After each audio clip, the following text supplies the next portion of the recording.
Московский рынок – один из старейших рынков Казани. Он сразу стал центром жизни района, когда открылся в 1976 году. И вот спустя полвека объект получит второе дыхание. Под нами находится подвал, где отданы места под склады разного температурного режима. Завершением первого этапа реконструкции станет открытие здания рынка и его перезапуск в обновленном формате.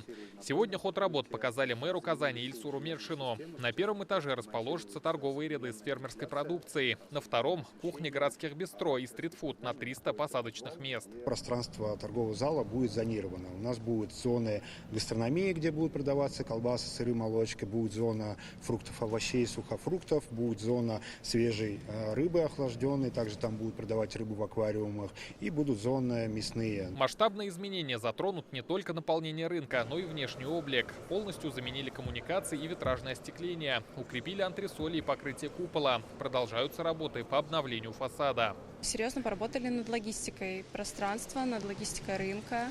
Мы добавили 2 боковых входа для того, чтобы люди, идущие от общественного транспорта, от улицы Декабристов, от станции метро, могли проще попадать в здание рынка и не обходить его. Благоустройство коснется и прилегающей территории. Здесь разобьют сквер с амфитеатром для проведения фестивалей. Появится парковка.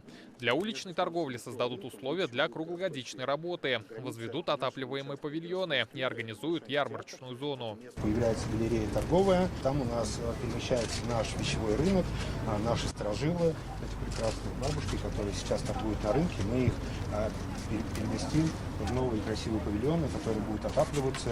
Как сообщил мэр города, будут сносить старые ларьки и 13 зданий с салонами связи, магазинами, фастфудом и шашлычными.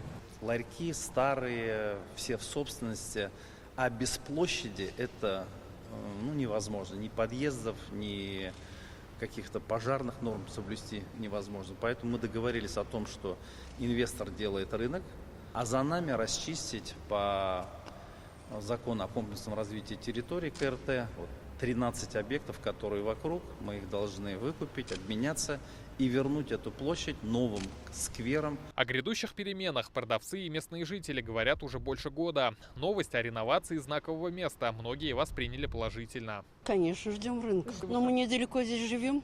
Нам очень удобно сюда ходить. То ли дело, тут были всякие такие ларечки какие-то не очень ухоженные, будем так говорить, да? А сейчас, конечно, я думаю, что будет и гораздо красивее. Как заверили, в новом рынке будет комфортно и продавцам, и покупателям. Рынки – это ведь не место, где просто можно обменяться продуктами и деньгами. Это место, которое объединяет людей. И нам, конечно, хотелось, чтобы московский рынок объединил в себе множество смыслов. Точную дату открытия рынка пока не называют, но это будет в этом году, отметили владельцы. Сквер вокруг него появится уже в 2025-м. Рамиль Галиуллин, Алмаз Заитинов, ТНВ, Казань.